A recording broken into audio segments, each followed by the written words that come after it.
Hi, I'm Nikki, and that's as much of an intro as I'm gonna do because I am not feeling it. I'll be so real with y'all. I've been having a really rough time.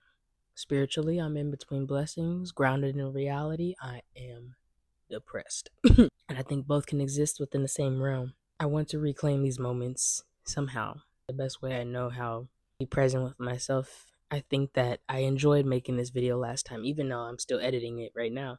The first one, not liking motivation. I really hope you enjoyed that. I haven't posted it yet, so I'm just gonna thank you for the amount of likes that I got on it so far, even if it's 0, because I know you felt it and I know you liked it in your heart.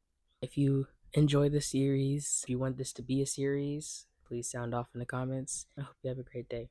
What does it mean when I've told my loved ones I need help, but they still haven't given it to me? They interpret my words for the worst rather than hearing them for what they are. I'm extremely helpful within their situations when they need me, but they struggle to be present when I need help. What's being described here is very common for people like me. Hi, I'm Nikki. I have autism, PTSD, anxiety. If you are someone who is not that listening in, I hope this resonates and I hope you're able to interpret this message. If you are said autistic person, I advise you to send this to the person that needs to hear it because this could be a learning lesson for them. And I wish I had this when I was younger.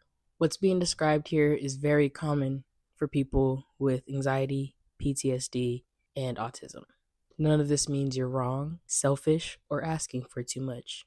There's just a few things happening at the same time. You communicated clearly, but they're filtering your words through their own fears. When you say you're not mentally good, hey, I'm not feeling good, you likely mean exactly that. For people with autism, we say statements very flat, very simple. We don't like the overcomplication. Within a neurotypical society, there is a odd need to have multiple meanings for one word. You could say no but mean yes, and say yes but mean no kind of thing. And that's really hard for us to interpret, especially when it adapts. Every 3 seconds, it feels like. If I say to you, I'm hungry, I want waffles, that's not me saying, I'm hungry, go make me a banana sundae.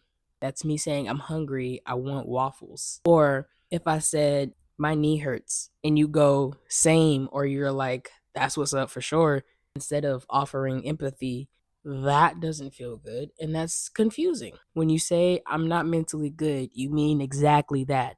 I'm struggling. I can't handle this on my own.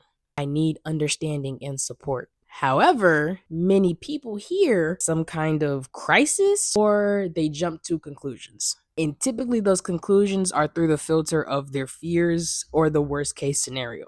Danger, blame, responsibility. Or they get defensive and feel helpless or guilty. Either or, not being prompted by the person asking for help, but it's just the trigger in their brain. So instead of hearing your actual words, they're being filtered through their brain, all of that anxiety they feel on a day-to-day basis. It's a failure in their emotional regulating and listening. With that being said, being autistic makes the gap way wider. Our communication is often direct, literal, honest, context light. But one of the masking methods that I have to do within society is saying exactly to the point, to a T, what I mean. So instead of being like, oh yeah, I'm hungry, I gotta be like, I am famished for tacos and I want to go get tacos right now, specifically chicken tacos with cilantro. Like, I have to be 100% specific. Now in reality, I don't care what I eat. I don't care if I get tacos, if I get nachos, if I get hero, like anything like that. Like, none of that would matter to me, because if I said I'm hungry, I'm assuming you're going to ask me afterwards, what do you want to eat?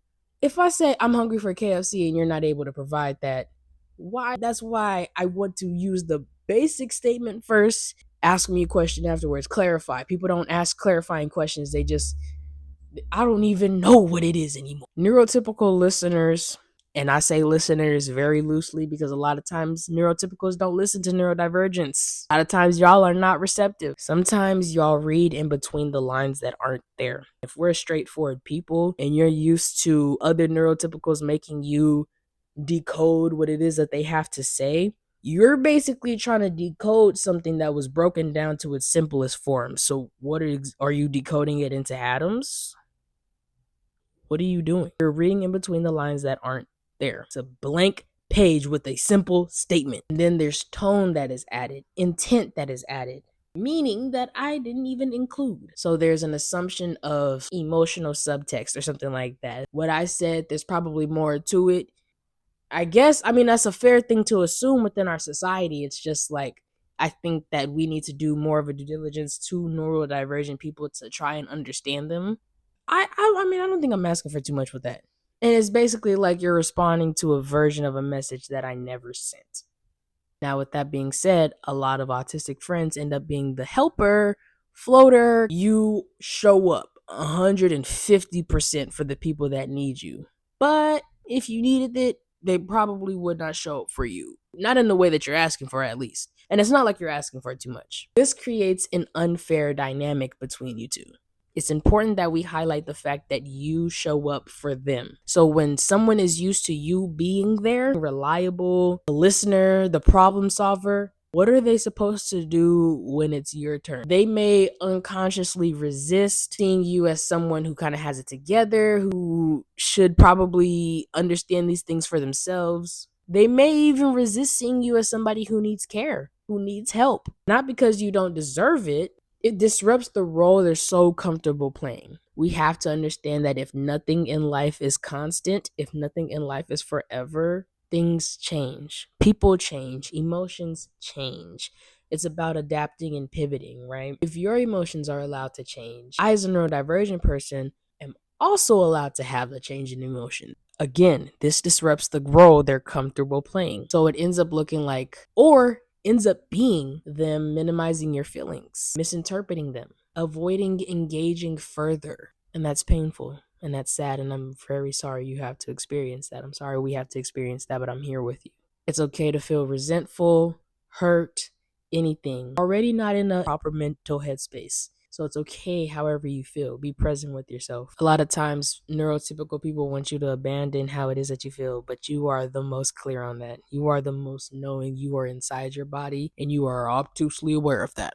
PTSD, go add some more distance into that gap. It's going to change how people respond to you, even including yourself. This can make being misunderstood feel especially threatening. Emotional dismissal feel like abandonment. Misinterpretation feels like betrayal. So the pain you're feeling isn't too much. It's quite literally your nervous system responding in the way that it was set up to respond.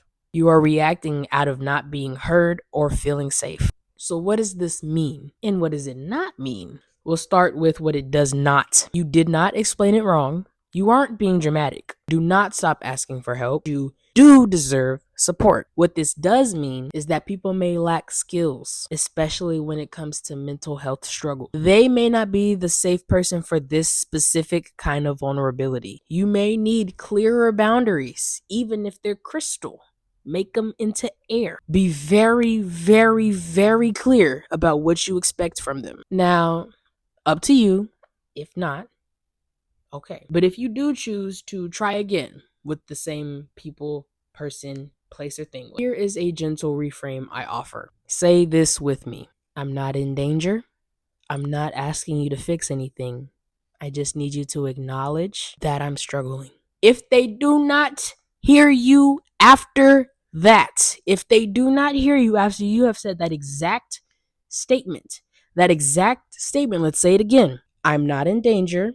I don't expect you to fix anything. I just need you to listen and acknowledge that I'm struggling. If they do not hear you after that, they are actively not trying to listen. There is something important to note about their limits rather than your worth. Now, this part is for the people who are being asked for help. For the autistic, PTSD, anxious person, take a step aside. Hey, neurotypical person that they've been asking for help. Hi. All right, I need you to open these up real clear. When someone is telling you that they do not feel well, especially someone with autism, PTSD, and anxiety, it is crucial, important that you listen without rewriting their words. They are not asking you to diagnose them, fix them, or jump to any conclusions. Those conclusions are about your discomfort, not their communication. This is someone who has shown up for you in your hardest moments. Support doesn't have to be dramatic or perfect. Sometimes it's simply just saying, I hear you. I'm sorry. I'm sorry you're struggling. I see you. How can I support? Ask questions.